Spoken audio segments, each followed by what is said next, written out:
Dojo. Dojo originally was a word that meant a practice hall.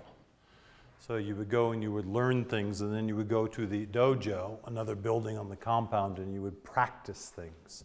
The martial arts took it over from the meditators or the religious types. So this is Intro to Dojo. If you are looking for the truth, you are in the wrong place.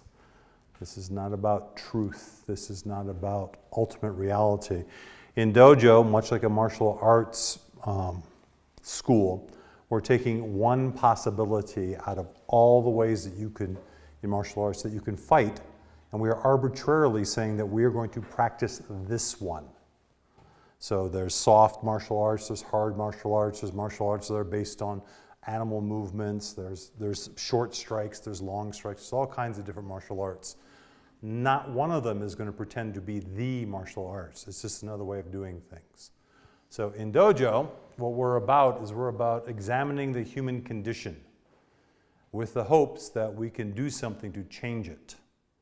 So if you are happy with your life, if your life is satisfactory, get out, go away. This is not the place for you.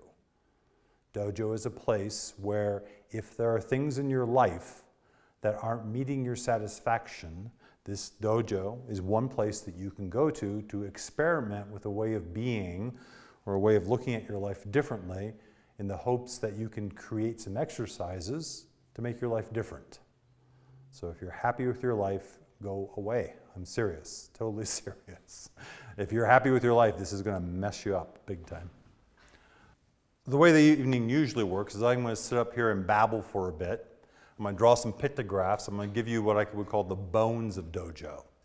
All right? So these are the philosophical tenets that we use to construct the reality of Dojo. They aren't real. They have not been handed down by God. There's not some super authority figure in the sky that said this is the way things are. This is an experimental framework. We're looking at human beings in general. We're trying to see if we can come up with some physics about what's going on. We're going to apply what we think we know about the physics to our own lives. Okay. The biggest thing that we're looking at in Dojo is these things that we call values. The sexy version is chains. The orientation in Dojo is the thing that really makes us fundamentally unique as human beings is these things called values. Orientation is human beings do not have instincts, complex behavior patterns that make decisions for you without you having to think about it. Most biologists would agree with this, other people are not, and that's totally fine. So we're going to go look at how values construct your life, how they keep it small, and how you can potentially increase it. Theory is, in any given situation, whether it's about money, whether it's about sex, whether it's about relating, whether it's about how you speak, whether you can speak in front of a crowd, that your training has given you this amount of the spectrum of possibilities. So what we're interested in doing in Dojo is how do you increase it? Not like this is wrong, but this is just simply going to give you bigger breadth. It's going to give you more vocabulary. It's going to give you better dance moves. It's going to give you different coping skills. Does that make sense? All right. Again, these are philosophical. Okay? These are philosophical orientations to what it is to be a human being. Given these philosophies, the rest follows. So, the first bit of philosophy, we come in as human beings as this point of consciousness. That's what we get born as. As an infant, you're trying to learn what it is to be in a human body, how to make yourself move. Oh, gee whiz, that's me. I'm doing that. Okay, so as an infant, you're just involved in trying to figure out what it is to have a body and to be in the world. The next step is a child. Okay?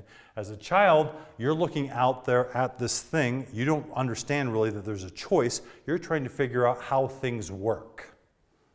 What are the things that are good? What are the things that are bad? What are the things that get me rewards? What are the things that get me punished? And so what you're picking up from people around you is the big old value system. This is what cultures and societies do. This is what they're set up to do. They are going to have you believe in certain values. So as an adolescent, if things are going right, as an adolescent, you realize that, oh, some of these things I can choose. There are some values that I can choose for or against. I can either do what my parents are telling me to do, or I can tell them to fuck off and do what I want to do. Usually as an adolescent, you're going against the things that have been taught to you. You're either accepting them or you're working against them. It's in ballpark figures. Theoretically, as an adult, you get to the place where you realize that all of these things are made up. Theoretically, from this particular point of view, there are very few adults running around this planet. Most of them are still buying into this. As a child and as an adolescent, you take the value systems and they become you. You believe these things so thoroughly that for you, it's about being human. This is what you do. I am these values. So it's not like you can step outside yourself and you can say, oh, there's a value about being kind to animals. All right? That is who you are. You self-identify. So one of the things that you come to Dojo with,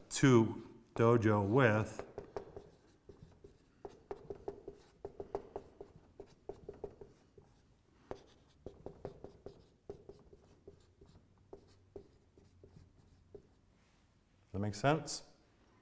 If anybody says anything about the ones that are important to you, you do not consider it to be a commentary on your values.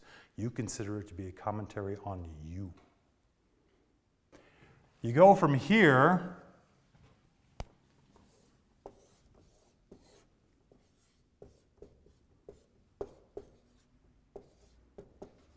this is a box of self.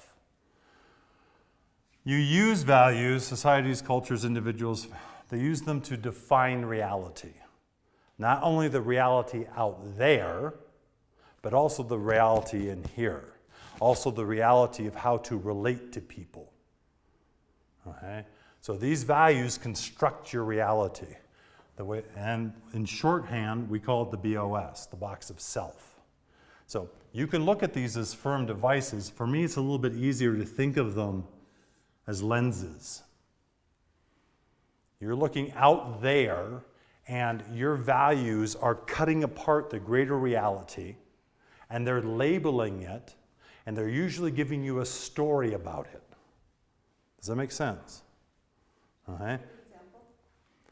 An example is, so I grew up overseas, Southeast Asia most of the time. I come back to the United States, and I'm told this is a trash can. Overseas, this can be a storage device, it can be a suitcase, it can be something to keep your animals in. All right? It can be 1,000 different things, all depending on the lens that you were brought up with. Can I use you as an example? Come on up. So, as the reality, if you're looking at this, you can say hair 2 millimeters long. Tattoos showing this kind of thing, this kind of thing, this kind of thing. If you grew up in the rural South in the 1940s, what's your lens going to tell you about that? If you grew up in San Francisco in like the middle 80s, what's your lens going to tell you about that? Same exact thing. Because of my historical lens, I create a certain story about this. He might be similar, he might be different, but everybody's historical lens is out there, or their box itself is defining what that is for them. Thank you. So, you may be really happy with a lot of these lenses. okay? You may be bullish, you may be whatever it is that you're setting up your life and you're actually quite happy with these. I'm a Republican, I'm a Democrat, I'm a vegan, you know? And you may have your stories about why these values are valuable to you.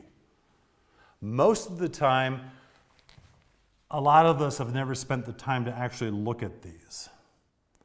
So if we're going back here to the values, boxes of selves are made up of basically two different kinds of chains on the continuum. Here you have a loose chain, here you have a tight chain.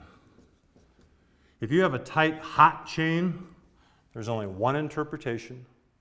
There's only one thing that's happening inside you. There is only one thing to do.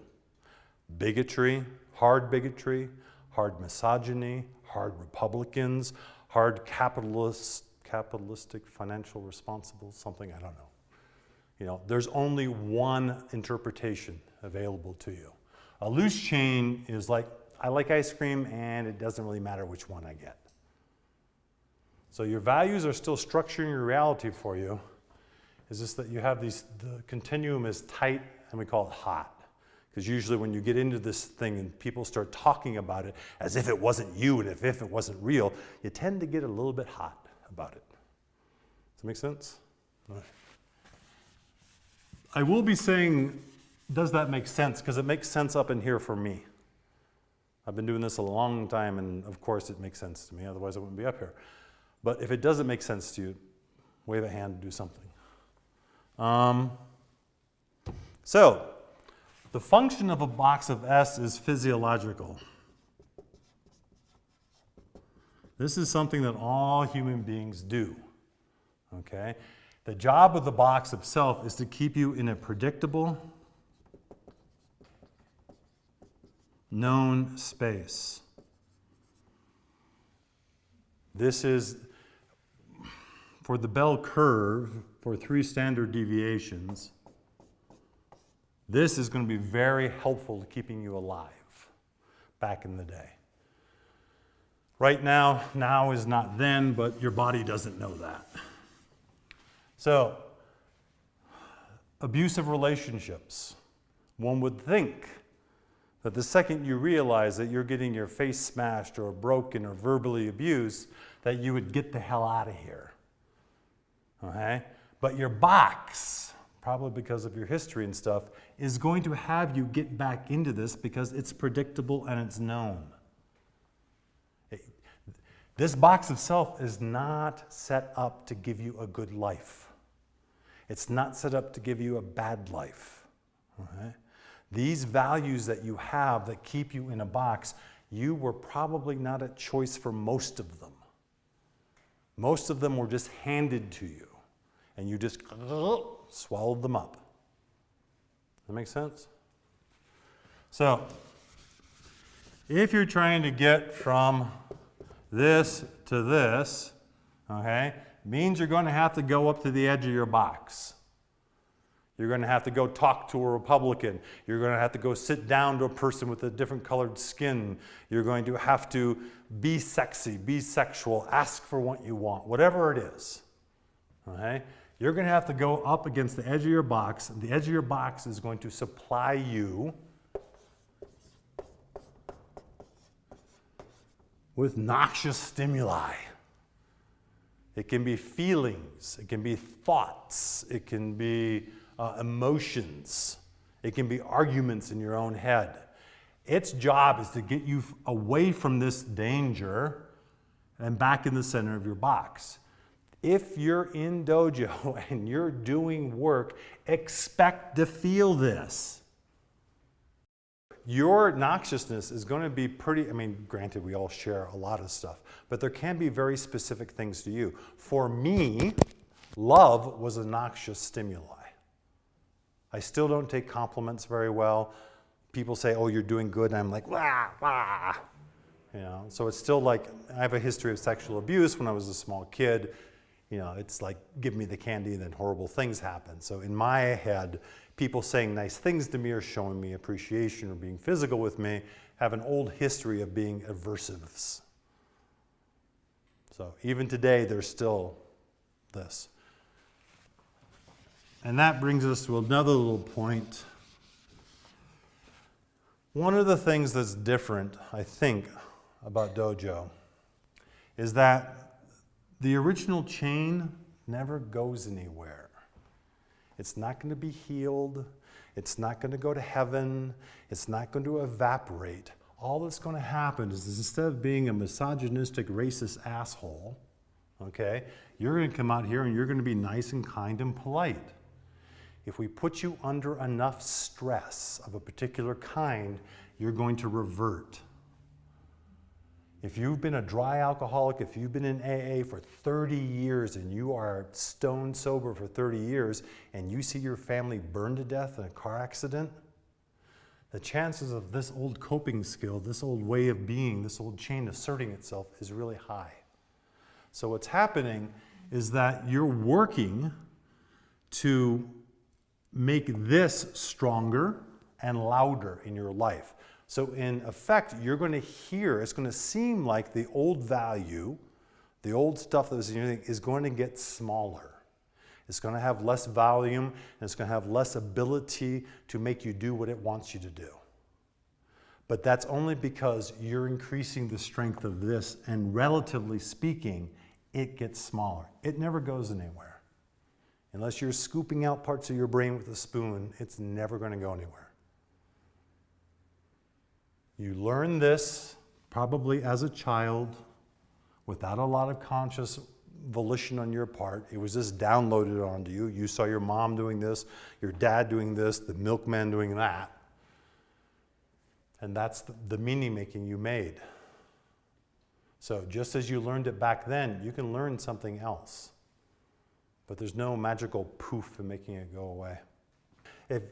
This is like martial arts, okay?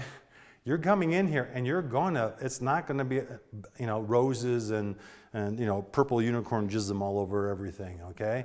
It's hard stuff and it's not gonna feel good. Absolutely guaranteed that if you're going up against one of your cherished beliefs, whether it's good or bad, it's not gonna be pleasant. There are certain, I would call them adolescent masculine types, who are in it breaking chains just to break chains, man. Wherever there's a chain, let's loosen it. You can't technically break them, but let's loosen them all. And they enjoy pointing out your chains and saying, that's a chain, you should loosen it. The whole object is,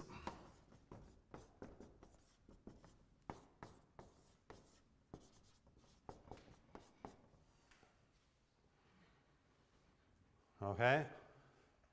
Most people do not, for most people, it's a chain about how you get dressed in the morning. Usually you put this sock on the same foot, then you put it on the other foot, you put your shoes on the same way, and it's a pattern.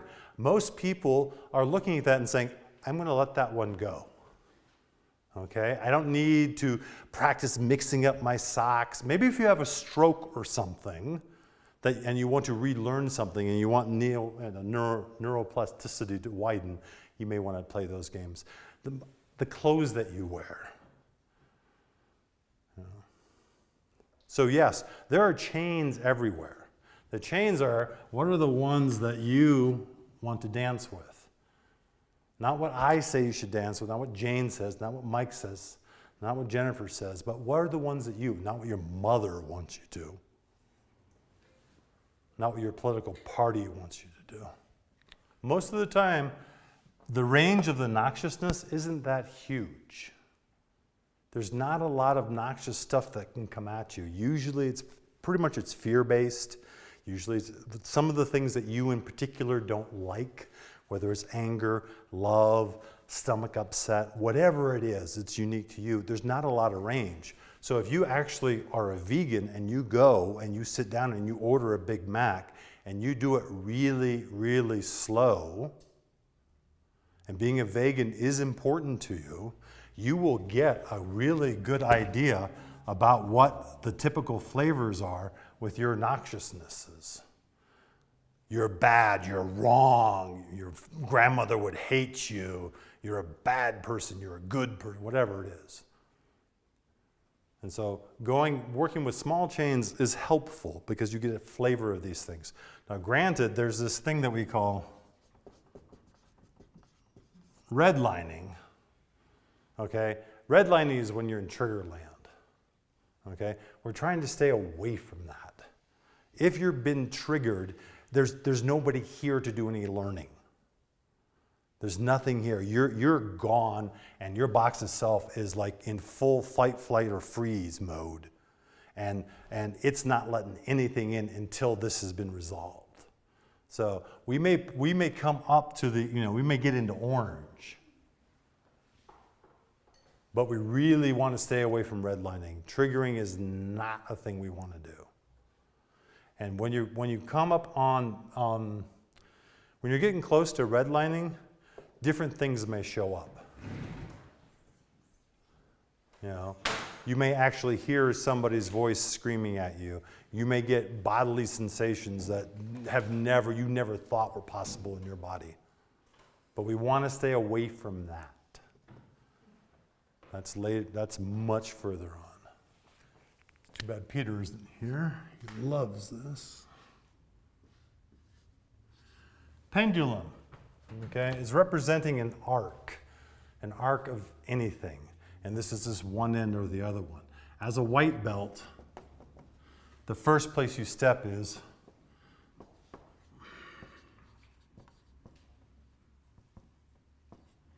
that's the very first level of investigation that you do. What is PC in your world? What's the things that you walk around doing because they are the things that society wants you to do, basically. The un-PC things is, the common thing is, oh, I would never objectify a woman, and out of the corner of your eye, you're watching whatever body part you want to be looking at, okay? So that's the un-PC version. The next step in white belts is you're doing the white,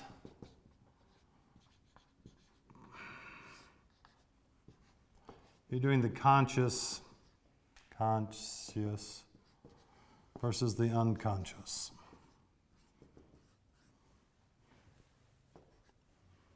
So, with regards to your question,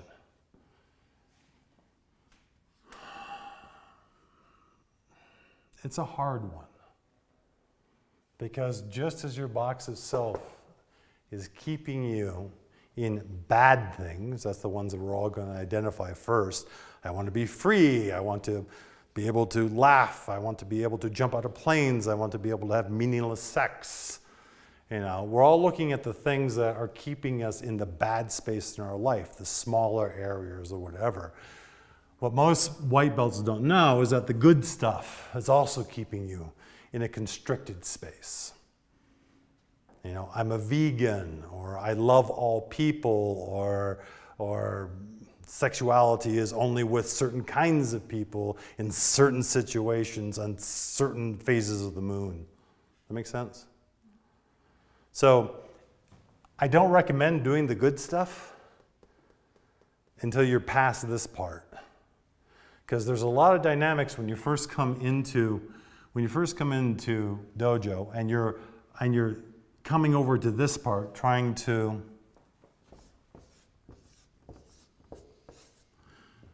know, own, out, dance. Okay.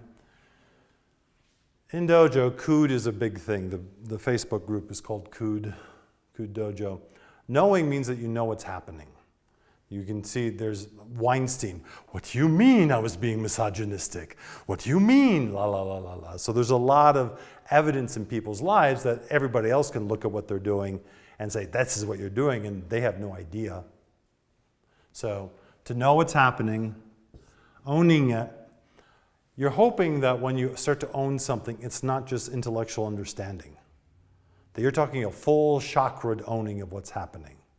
If you're a misogynist, if you want to be a bottom, if you want to be a capitalist, if you want to be a Republican or whatever, having a full-bodied experience of what's happening. Outing is outing is ideally to a knowledgeable source. Outing to a table, technically you're outing, but it's not, there's no danger in it typically. Outing to somebody who's in a coma, it's a human being, but they're not responsive. You want to out to somebody who understands what you're doing. The strongest out that you can do is to somebody who's going to give you a negative evaluation. Your parents are going to hate the fact that you're outing that you're gay or that you're hetero or whatever it is. So telling your friends, outing to your friends that you're of one persuasion to the other is not that, typically, is not that charged. Does that make sense? Yeah. Dancing with it. You can know you're gay. You can own you're gay. You've told everybody, but you're not in the gay lifestyle. You're not interacting with people from that place of gayness. Does that make sense? So, a lot of the fire, a lot of the buzz, a lot of the charge in dojo for white belts is about owning this stuff. Is going through this dance with the stuff that you were told to put away. Whether it's anger, whether it's rage, whether it's sexuality, whether for men, the ability to cry, to be sad, to be moved, okay? All of us had things that we had to put away. So a lot of the charge, a lot of the juice is in unpacking those. When it starts to get tough is you go from the conscious ones to the unconscious ones. You know, what are the things that are locked in the basement? Now, out of your box of self,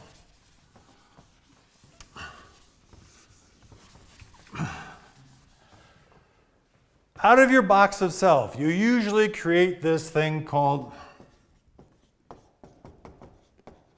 I want things to happen. I want things in my life. Usually, it's wanting what we call a vehicle. I want a new car. I want a lover. I want to be accepted. I want power. Okay? Whatever the vehicle is. Now, if he buys a car, she buys a car, and he buys a car, the contents may be completely different. What a car means to him or to me or to you can be completely different. But because we live in boxes, vehicles usually equal their contents. Does that make sense? I need another example. I want to prove that I'm still sexually dynamic and a powerful man, so I'm going to get a trophy wife. Trophy wife equals all of those experiences, internal. I'm feeling mad at my husband. I'm going to go buy some stuff. Buying stuff is the vehicle. Feeling special, feeling worthy, maybe pissing him off because you're spending money. Those are the experiences that you're having. These are all, for all of you, these are all defined by your box. So, we're going to turn this into a section of green garden hose. Okay? Poof. I'm somebody who has had trauma with snakes when I was a little kid. I come into the room, I see the vehicle. It's a green garden hose. What happens in my body, because I have a phobia about snakes? I have fear arise. My heart starts beating. My box of self is telling me what? Get the fuck out of here. Okay? Does that make sense to everybody? Maria.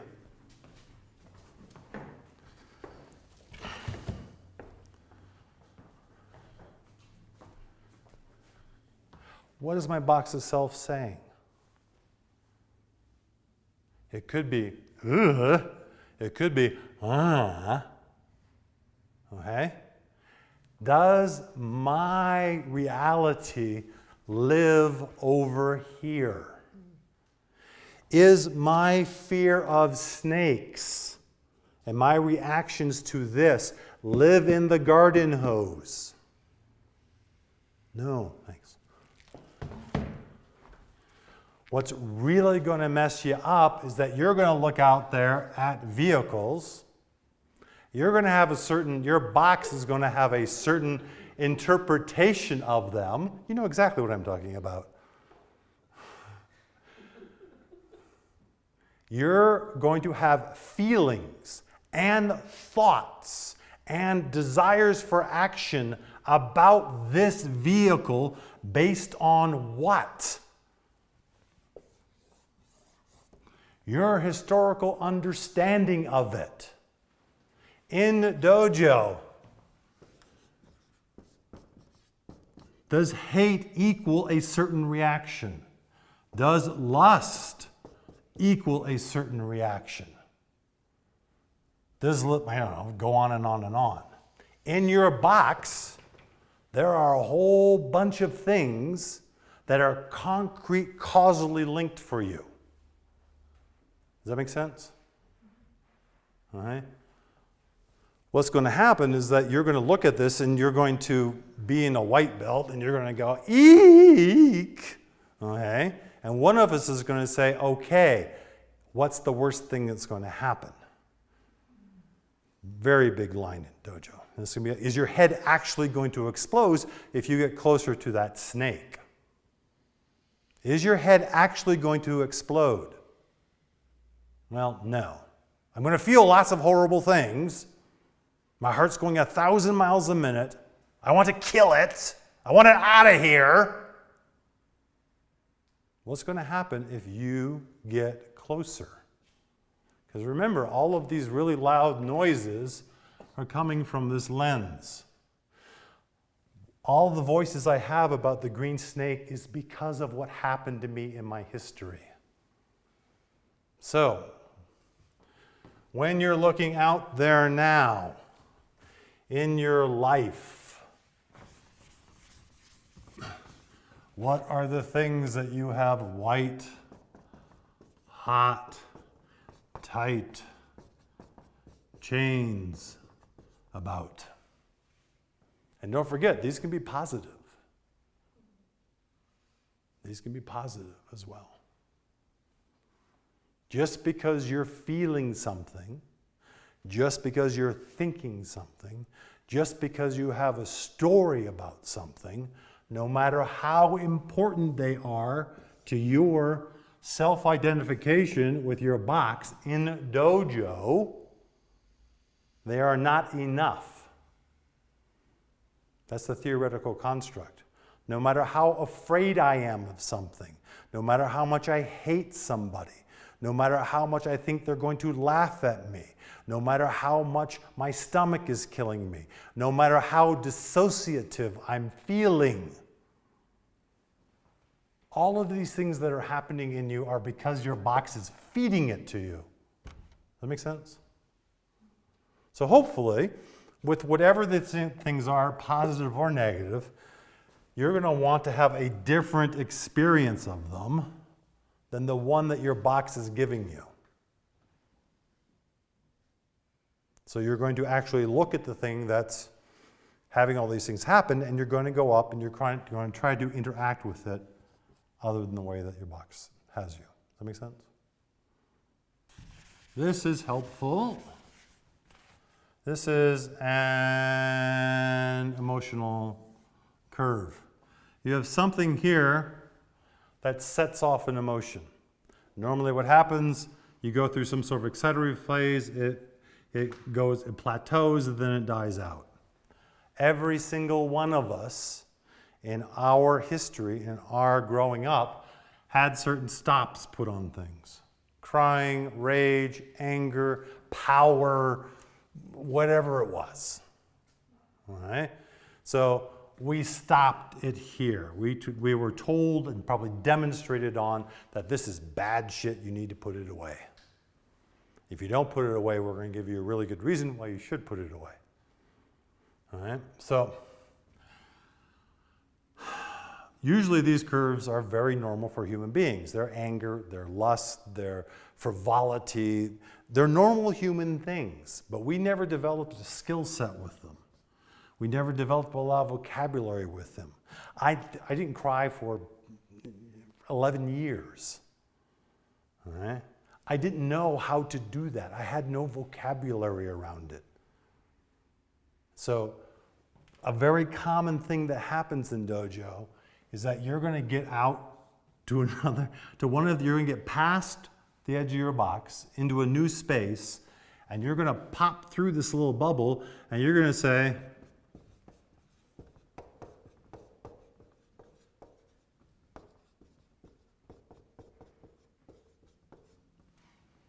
as if that's a bad thing. Okay? You've never had any training. You have never dealt with somebody who said, oh, that's anger, that's jealousy, that's rage. They've never taught you, and you were never taught about how to interact with somebody from that place.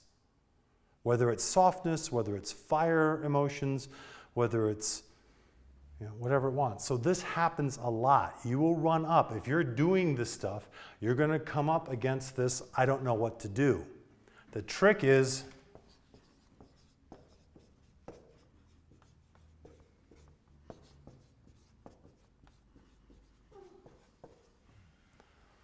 typically media. It's garbage. It's made up. They're movies, they're TV shows, they're books, whatever they are. They can be Tony Robbins, they can be Marlene Dietrich. So one of the things that I really try to encourage people to do is develop this idea that there's a 5-year self out there, different than who you are now. Because of work that you're doing, doesn't have to be dojo, it can be anything. Because of work you're doing, you're going to evolve and change and have a different set of values and a different way of relating in the world. How does that 5-year self inform your actions when you hit one of these points? When you finally ask that person for the dance? When you finally say, I want to work on my rage issues? What does that look like? You might have to go back to a place and examine and be the child that was shut up. As you get closer and closer to the edge, it's going to get worse and worse and worse. Usually you stop somewhere over here and go back to the center of your box. You're building muscle. You're demonstrating your capacity to hold all of this negative stuff the further you go. And once you're standing there, no matter what your history is telling you about how awful these consequences are going to be, you're like, well, fuck, my head is not exploding. Yes, he's laughing at me, she's turning away, he wants nothing to do with me, but it's not the end of my world. And when you have people, for me, it's really cool when people pop through this and they're like in a new space. They look startled. They look like, what the fuck? The lions didn't eat me. Nobody's beating me with a leather belt. Oh, okay. So one last thing before the break.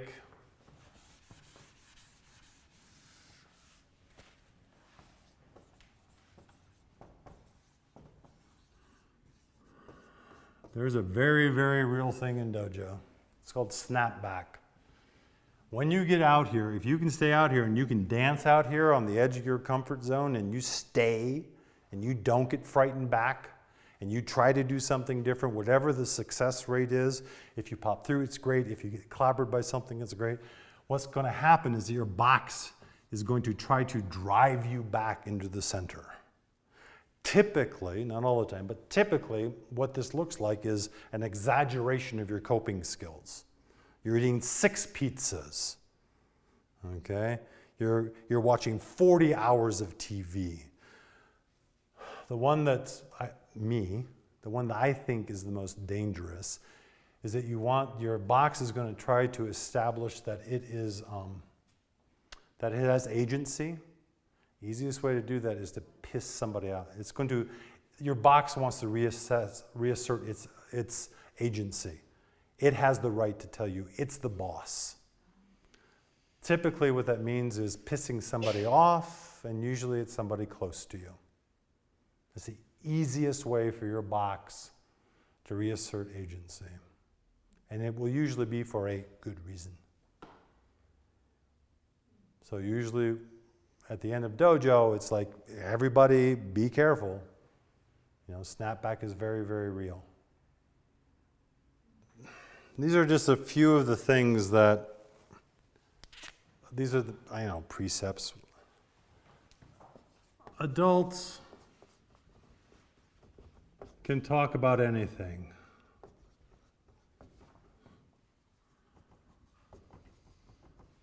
So all those things that you thought you could never possibly have a conversation with another adult human being with, dojo is one of those places where you can do that. It tends to be un-PC. Again, we're not looking to flame anybody, but the whole practice is, are there things that you normally do not talk about? Whether it's your sexuality, whether it's your ideas about monetary policy in the US, whether it's about anything. You can talk about anything. Okay? This also means that you can tell somebody, I think you're a stupid shit. And part of dojo is not like saying you need to throw that person out. It's like, what's happening for you? What's going on? What happens in your box of self when you're insulted? Are you content with that's how you are with an insult? Do you want to try to do something else with that?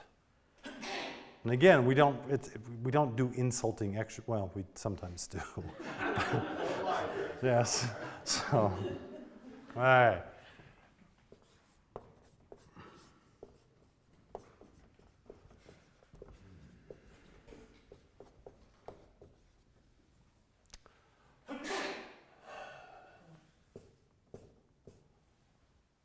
Not saying that you may not have a value, what you believe is divinely inspired, a reality about the way things work or whatever. But in dojo, there are no sacro...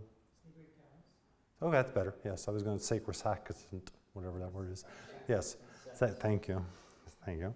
Okay, there are no values that are in and of themselves beyond talk, beyond investigation. Okay? If all values are made up, the corollary to that,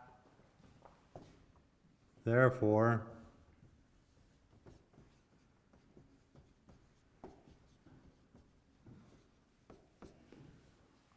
every single value that you have learned from somebody, someplace. No matter how much you believe that everybody should have this value, in dojo, all values are learned. They're all made up. The good news is, those values are keeping you in that narrow, nasty, constricted box of yours. You learn those, and you can learn values which give you a different kind of experience.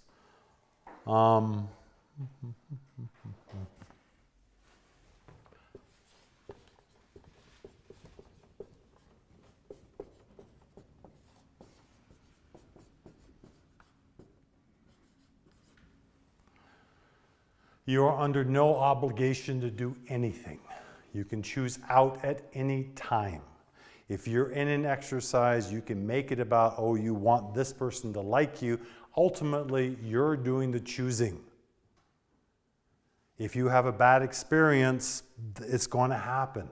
Every single martial arts dojo in the world, people get rug burns or mat burns. Broken legs happen. Bad things are going to happen in dojo. We try to keep it to a minimum. Your feelings will get hurt. You'll feel bad. You'll feel angry. You'll feel sad. You also feel very turned on, very alive, and very expansive, probably. And so, corollary with this,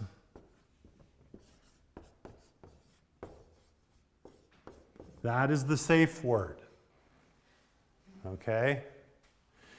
Especially if we're doing group work or dyadic work and something is happening that you do not want to be a part of, you say avocado very loud and step out. The person or persons that you're involved with will not follow you.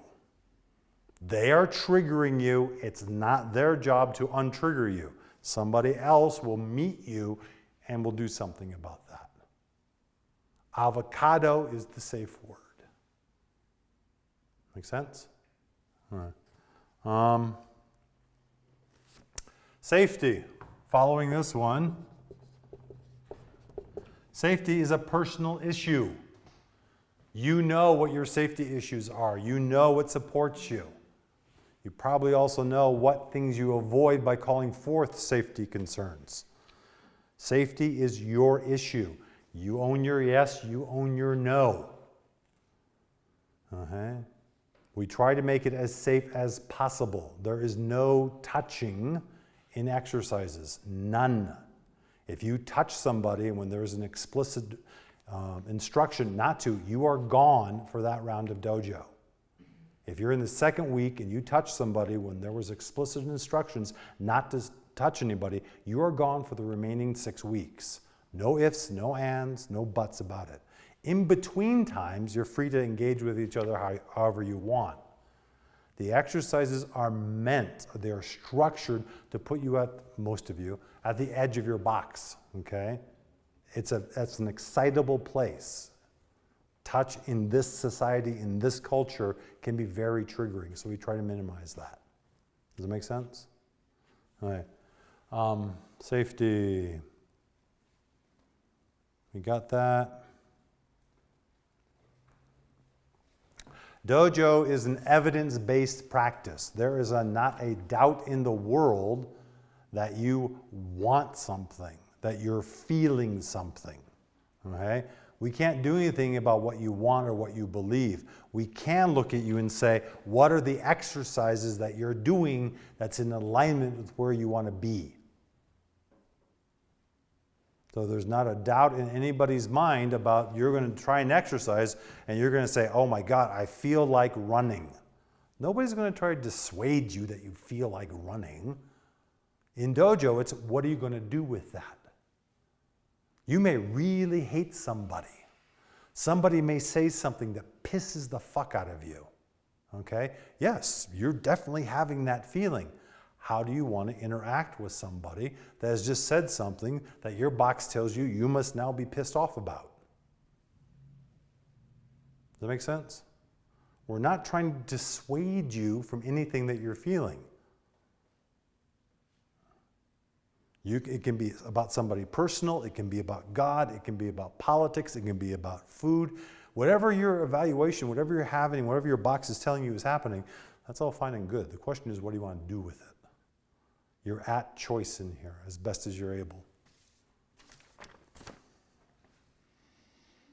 Dojo is not PC. It is not PC. It is not PC. It is not PC. If you have issues about any of the bad things that human beings are potentially capable of doing, whether it's in voice or in action, or the very descripting of that fries you, you may not want to do dojo because it's not PC by any stretch. I mean, we're not, sacrificing black chickens or goats or anything. But people can say some things that, especially in Boulder, are going to be, this is me being projective, that are going to be taken really badly. What's PC? Politically correct. Okay. Yeah. It differs. Like in Boulder, PC is going to be very different than the outskirts of Savannah, Georgia. So, and it's internally defined. What's PC for you? What's un-PC for you? There's no truth. Cood avocado. Okay. Anybody got any questions about this stuff? So we're going to try to give you guys a little taste of what dojo can look like. So we do these things, I refer to them as pony rides. The value of a pony ride is that I've set it up, or people have set it up with me. Okay? So it's a structured event. You know that it's going to push you to an edge, but the container is there. You're not having to think of anything to do. You'll be given instructions. Usually it's in a line dance format, people facing each other. And you'll turn and I'll just give you, does that make sense? Yeah, enough? Okay, good. So when you're doing a line dance, this is the most important thing, okay? Own your yes, own your no. Remember, avocado is the word. All right? No touching. During this exercise, I'm going to send you through an exercise that we do in Dojo. And in Dojo, we actually talk the things out. We're not going to do that in here. One, because you haven't signed a waiver yet. Okay? And usually it can freak new newbies out. So all of this stuff that's going to happen now is all going to happen inside your own head. Does everybody understand that? No talking, no touching. Everybody raise your hand that they understand that?